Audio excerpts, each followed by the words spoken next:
Hi, it's Ian from the Postal Hub Podcast. And Marek from Last Mile Experts. And we are the Last Mile Prophets. This is the last word on the last mile.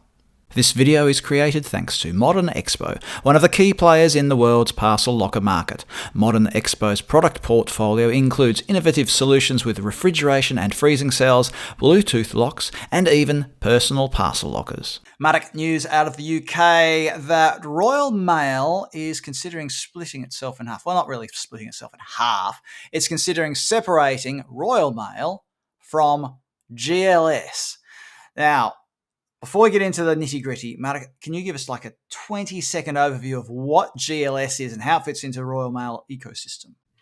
Hello, Ian. Hello, everyone. Yes, indeed. GLS, General Logistics Systems, I believe. It's a player that's been on the market for a long time, and it's probably one of the best road-based parcel networks in Europe. Started as B2B and is seeking to develop into a B2C network. And I would say probably together with DPD, it's one of the two best systems or parcel-based systems in terms of coverage in Europe. Because although the other player that cannot not be mentioned, is that a double negative? But anyway, I think we know what I want to say. It's Deutsche Post DHL, which although is strong in certain specific markets, doesn't have the coverage at the moment. So that's the sort of top line. I don't know if I fitted in your 30 seconds. Yeah, so Deutsche Post DHL often partners with a local delivery operator to do last mile services in a market. DPD has what do you call it? It's the multi-domestic model. I call it multi-domestic, but it's very similar to GLS. The only difference is historically, at least, DPD was more independent from a country perspective. Right. And GLS was particularly in IT more centralized. But now I think that difference is blurring. But Deutsche Post, what's important is they sold several of their country operations. So they do have some own operations. But in other places, as you said, they work with partners. So they don't have the same coverage and seamless execution. Royal Mail says that it's losing £1 million a day and it's going to change the name of its holding company to International Distribution Services. Well, there you go. It's not a great name, but it's a name.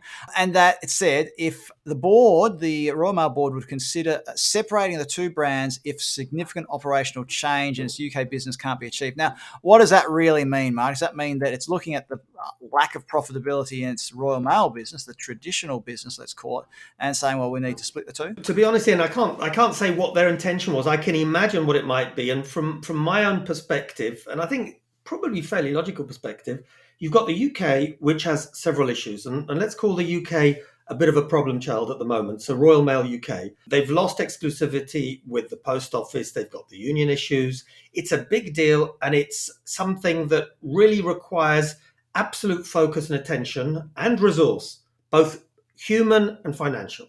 And then you've got GLS, which used to be called by everyone, including myself, the goose that laid the golden egg for Royal Mail Group. And 5 years ago, if you said to me, Marek, will they ever sell it? I'd have said never. At the moment, I think the challenge they've got is GLS is not a problem child, it's an opportunity child. But if something doesn't happen, it could become a problem child. So they need the right owner who's able to invest time, effort, money into developing what has the foundations of a very good network. That's probably what they're thinking.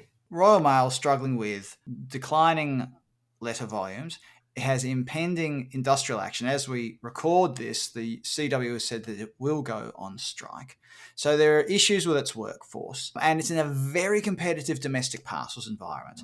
We've mentioned in the past, DPD UK, Amazon delivering its own parcels, plus how many PUDO networks are there? Like major PUDO networks? Well, there's a couple of really big ones. And then remember the story that we had a while ago that the fundamentals of the Royal Mail network, the post office, has opened up to others. Well, there's that. And of course, InPost is starting to get very serious about the UK as well. Who was Royal Mail's previous CEO? The CEO, you could, the COO, I remember our friend Achim, of course. No, Rico Back I'm talking about. And where did Rico come from? Rico, of course, yes. Ex-GLS, the guy who made, you're right, the guy who made GLS great, many would say. And but didn't have a very happy time or happy ending, if you know what I mean, at Royal Mail. So, by the way, everybody, just thought I'd mention my t-shirt. If you know you know. Anyway, so returning to this, Marek, it seems that the idea of exporting the success of GLS into Royal Mail hasn't worked so well. GLS has continued to expand, of course. It's expanded into North America because it took over a company name, which I can't remember now. Yeah, we talked about that, didn't we, about a year ago or so, wasn't it? When you compare it to, you mentioned Deutsche Post DHL, you mentioned DPD UK. I mean, as a first step, would you just say, well, let's just run this completely different under this umbrella group and then see how we go? Is that sort of what you're reading into this? Do you know, I don't know what their plans are, but certainly if you listen to or read what's in the statement, it would appear that they're creating a platform in which, if necessary, they could hive it off or perhaps gain an investor. Honestly, from my perspective, it does make a lot of sense because you've got two problem children in two different ways. So GLS is not a problem child per se. The problem with GLS is there's a huge opportunity, and how do you leverage that? So I'd say maybe let's call it one as an opportunity child.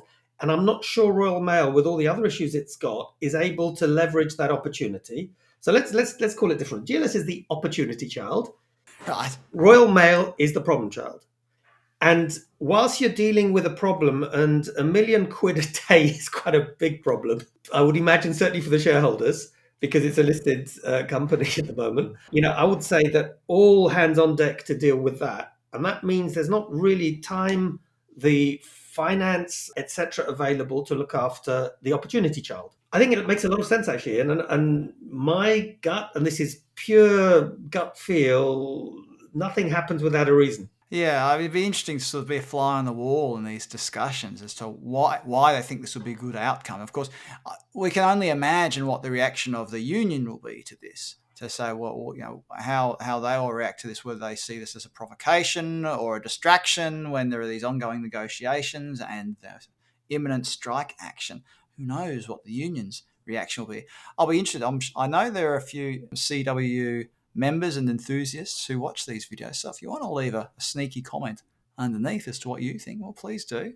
Always. Do you know what, though, Ian? I think that it's all a question of how things are communicated. I was never a union basher. And from my perspective, it's about really talking, explaining.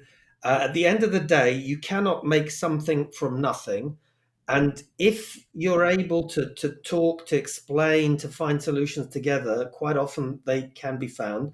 But, let's be very, very clear about this. From the data that we can see, there is a real challenge. And it's going to take somebody super smart, super, I would say, good at communicating in difficult times. What they need is a Winston Churchill type figure who can really bring all the various parties together for the greater good and say, look, now it's about saving Royal Mail, about which let's be very honest, it's an important part of British heritage, getting that back on its feet and then focus on other things. And if by the wayside or in doing that, it means splitting off other business units which are very good and have a lot of potential, but actually could be a distraction right now, maybe that's what this is all about. Please comment below. Let us know what you think. Is this a good move? Do you think it's a distraction? Do you think it won't help or it will help? Comment below. Let us know what you think. And thank you for watching this video on YouTube. Remember to hit like, subscribe, and hit the notifications bell so that you get a notification every time we publish a new video. I'll get out in a second. We're nearly at 1,000 subscribers, so please help us get to that magic milestone. It really does help us keep these videos free so we can keep on bringing this entertaining and hopefully stimulating content to you. Marek Różycki, thanks for being part of the Last Mile Profits today. Thank you, Ian. Thank you, everybody.